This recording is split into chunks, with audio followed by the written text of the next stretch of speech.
Team India Zimbabwe జట్ల మధ్య జరిగిన 4వ టీ20 మ్యాచ్లో టీమిండియా ఏకంగా 10 వికెట్ల తేడాతో గెలిచి అరిపించింది. జైస్వాల్, గిల్ ఇద్దరు అత్యద్భుతంగా బ్యాటింగ్ చేసి ఏకంగా 156 పరుగుల భాగస్వామ్యాన్ని నెలకొల్పి జింబాబ్వేకి చుక్కలు చూపించారు. ఇక జైస్వాల్ ఊచకోత కోసం ఎంత చెప్పుకున్నా తక్కువే.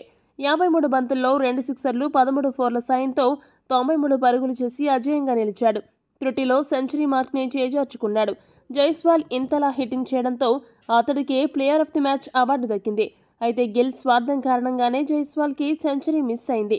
గిల్ కెప్టెన్గా తోటి ఆటగాళ్లను ప్రోత్సహించాల్సింది పోయి అతడు తన స్వార్థం కోసం ఆడాడు.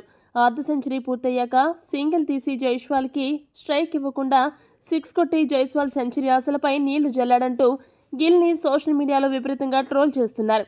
ఇక ఇదే విషయమై player of the match award తీసుకున్న సమయంలో జైస్వాల్ మాట్లాడుతూ ఏమన్నాడంటే, ఈ రోజు నా ఆట తీరు నాకు ఎంతగానో నచ్చింది. ఇలాంటి ఇన్నింగ్స్లో ఆడినప్పుడే ఆటగాడిగా మనపై మనకు నమ్మకం పెరుగుతుంది. జట్టు నాపై నమ్మకం ఉంచి ఓపెనింగ్ స్థానంలో ఆడడానికి నాకు అవకాశం ఇచ్చినందుకు చాలా ధన్యవాదాలు. నా బాధ్యతని నేను ఎప్పుడూ చక్కగా నెరవేర్చడానికి కృషి చేస్తూ ఉంటాను. ఈ రోజు సెంచరీ చేసే అవకాశం చేజారినందుకు నాకు ఏమాత్రం బాధగా లేదు. ఎప్పుడూ కానీ మనం జట్టు ప్రయోజనాల్ని దృష్టిలో పెట్టుకునే ఆడాలి.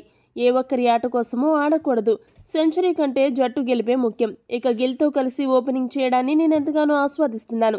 మేము ఇద్దరం చివరి వరకు క్రీజ్లో ఉండి భారీ భాగస్వామ్యం నెలకొల్పాలి అనుకున్నాం. అందుకు తగ్గట్టు ఆడినందుకు చాలా ఆనందంగా ఉందంటూ జైస్వాల్ ముగించాడు. ఈ వీడియో కనుక మీకు నచ్చినట్టయితే లైక్, షేర్, కామెంట్ చేయండి. మరిన్ని స్పోర్ట్స్ అప్డేట్స్ కోసం మా ఛానల్ను సబ్స్క్రైబ్ చేసుకోండి.